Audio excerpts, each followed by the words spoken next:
and welcome to Urban Update. Happy Mother's Day to all the moms out there. I am Alberto Vasallo. I'll get my name right. And that's why I'm so excited, because on the show this morning, we have a super packed show featuring, get this, a pair of young local YouTubers.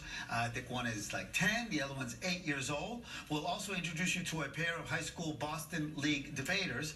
And we'll also chat with a couple of Boston youths who, along with many of their friends, are totally outraged at the tobacco industry. All of these amazing kids in just a few.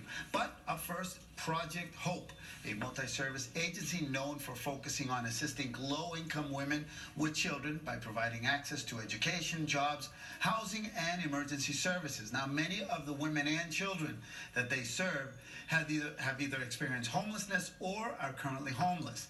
For the past 14 years, Project Hope has hosted the Rise and Shine Breakfast, which is their annual fundraising event. And this year, our friend and colleague Amaka Ubaka of 7 News will be the mistress of ceremonies. The event will be held on Thursday, June 1st at the Boston Harbor Hotel. To tell us more, we've invited Project Hope's Executive Director Linda Wood-Boyle. Thank you for coming. Thank you for having me. And she's brought along a great success story. Joining Linda is Lisdaly Nunez, who, thanks to Project Hope, was able to turn her life around and is actually now a caseworker with Project Hope and is almost finished with getting her associate's degree at Bunker Hill Community College and wants to continue to further her education. Felicidades. Thank you. I'm already proud of you. That's just the intro. Well, Linda, I'm going to start with you. Before we get to this wonderful success story and the event, give a little kind of overview of what this organization has meant to the community here. Well, Project Hope started about 34 years ago, and initially as a sort of a group of nuns, Little Sisters of the Assumption, seeing homeless families on the street and taking them into to their home. It evolved into a family shelter and now a whole continuum of services. So as you said in your intro, we provide an array of services. It's pretty much primarily in the Roxbury-Dorchester area, but now we're broadening our impact. We serve about 800 individuals in the course of a year, and we provide employment assistance, housing assistance, both homelessness prevention and housing search, adult education services, and workforce development, so helping people find jobs. The unique part about Project Hope is there's no wrong door. So if someone comes into our adult education program and has some housing issues, they can be referred to our housing department. So it's really a comprehensive array of services that are offered by Project Hope. Awesome. Now that's all awesome information, but now I want to get to like a real life story. So tell me a little bit about your journey, how you got to Project Hope and where you are now. Okay, so prior to joining the Project Hope family, as I call it, I was out of work for about a year. I was going through some challenges and I needed guidance. I knew about Project Hope, but I wasn't sure exactly what they offered. So being that I lived in the community, I decided to call and see what they had to offer. I found out about a job training program, which I attended the open house and got accepted into one of their programs, graduated after 12 weeks, and during my job search, I actually was offered a receptionist position. It was part-time, which was great because I wanted to go to school.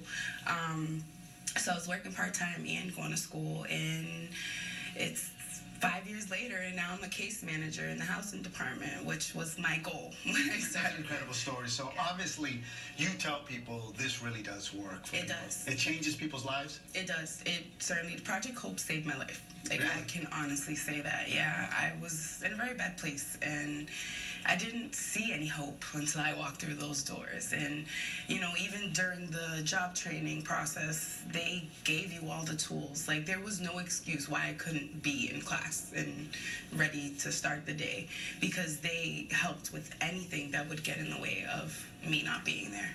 That's awesome. What I want to do now, because of your story, is I want for folks who are watching to help. So the best way is by coming to this event and donating, right? So let's talk a little bit about the Rise and Shine Breakfast. You have a special guest. We do. Rise and Shine Breakfast is June 1st at the Boston Harbor Hotel, and as you mentioned, Amaka Ubaka is going to be our MC. We're really grateful that Amaka is really sort of adopting Project Hope as... She went to your class. See her She there, right? did. She really wants to... She's met some of our ambassadors, some of our alumni that are part of our Speakers Bureau, like Lisdaly. So prohope.org. Yep. If you can't come to the breakfast, there's an opportunity to donate so that we can continue to have success stories like Lisdaly. All right, so that'll be Thursday, June 1st at the Boston Harbor Hotel. We've got the logo and the website up. It looks like it's going to be a fun event as well, right? You've always, it's how many years have you been doing it now? 14? 14.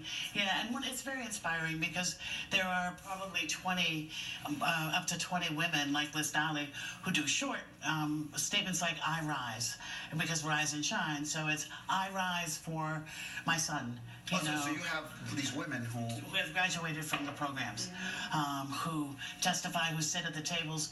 There's an ambassador at every table at the breakfast so that people can really talk with and understand and experience what it's been like for people like Lisdaly to go through the program. So I want you to give a little, kind of like a little message to folks. Why should people help out and donate to Project Hope?